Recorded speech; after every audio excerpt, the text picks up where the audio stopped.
As the submarine Aquila 7 descended into the deepest layers of the ocean, the world around it grew darker and heavier. The crew braced themselves for another stretch of empty black water, until a faint glitter appeared in the void. At first, it seemed like drifting particles, but as they moved closer, the scattered specks of light formed shapes. Towers, domes, and bridges glowing like stars trapped underwater. The crew gasped. Stretching across the valley floor was a vast, living kingdom, the underwater empire of Aqualora.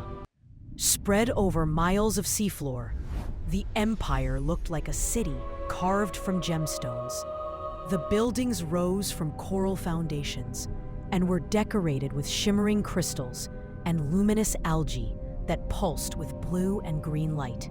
It was a breathtaking sight, an entire civilization hidden beneath the ocean for centuries. The heart of the empire was the magnificent Great Ocean Palace, a towering structure made from sapphire coral and pearl stone.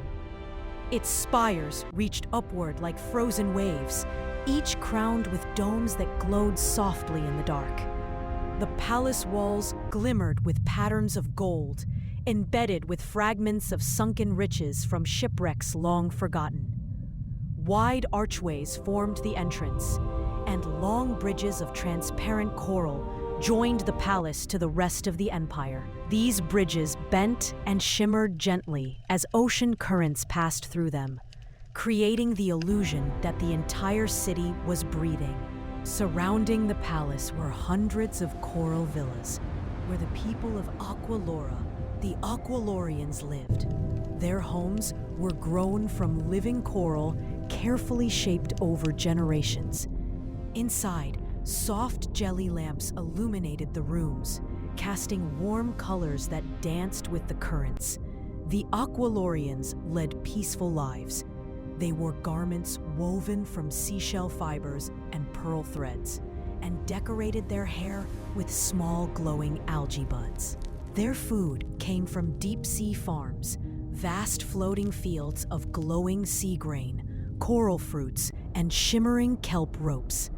They also raised fish in protected dome farms, ensuring a constant supply This of city fresh never food. ceases to amaze Narrow me. bubble tunnels carried the people across the city like underwater highways, using fast-moving currents to push passengers from one part of the empire to another. But the greatest wonder of Aqualora lay deep within the Great Ocean Palace, a massive treasure chamber known as the Vault of Tides. Hidden behind thick shellstone doors, the vault held centuries of lost ocean riches. Mountains of giant pearls, crates of golden coins, crowns from drowned kings, and delicate ornaments crafted by the ancient people who once ruled coastal lands. At its center stood a pedestal holding the most legendary treasure of all, the heart of the ocean. This crystalline gem glowed with a pulse like a living heartbeat. Aqualorians believed the crystal held the power to calm the tides and protect the empire from destructive storms. For generations, it had been guarded with reverence. The submarine crew watched this world in stunned silence, but their amazement quickly turned to fear when the seafloor trembled violently. A massive underwater earthquake struck, shaking the entire empire. Coral towers cracked, glowing bridges shattered, and parts of the Great Ocean Palace began to collapse. Panic swept Aqualora as walls crumbled and debris trapped people inside their homes. The peaceful kingdom was moments away from destruction. Realizing the danger, the crew of Aquila 7 sprang into action. They maneuvered the submarine closer and deployed their divers, each equipped with heavy deep-sea suits.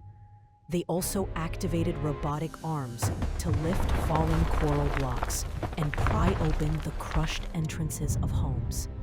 The rescue became a desperate struggle against time. The divers pulled frightened families from collapsed coral villas, guided children through broken bubble tunnels, and cleared debris blocking the entrance to the Hall of Tides. The most dangerous part of the rescue took place inside the Great Ocean Palace itself. The earthquake had split one of the palace's main pillars, threatening to collapse the chamber that held the Vault of Tides.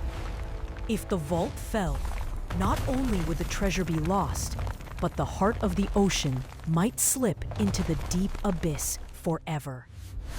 Aqualorian guards and the human divers worked together, holding back massive stone slabs as others retrieved the treasure. In the chaos, the pedestal cracked, and the heart of the ocean drifted out of the chamber. A human diver lunged forward, catching the glowing gem just seconds before a deep fissure swallowed it. When the tremors finally stopped, the Empire stood damaged but alive. Hundreds of Aqualorians had been saved. Their ruler, the Ocean Queen, thanked the submarine crew with deep gratitude. As a symbol of eternal friendship, she gave them a giant pearl, so bright it illuminated the submarine's deck like a small moon. Aquila 7 slowly rose back toward the surface, leaving behind the shimmering ruins of Aqualora, a hidden empire that would forever remain one of the ocean's greatest secrets.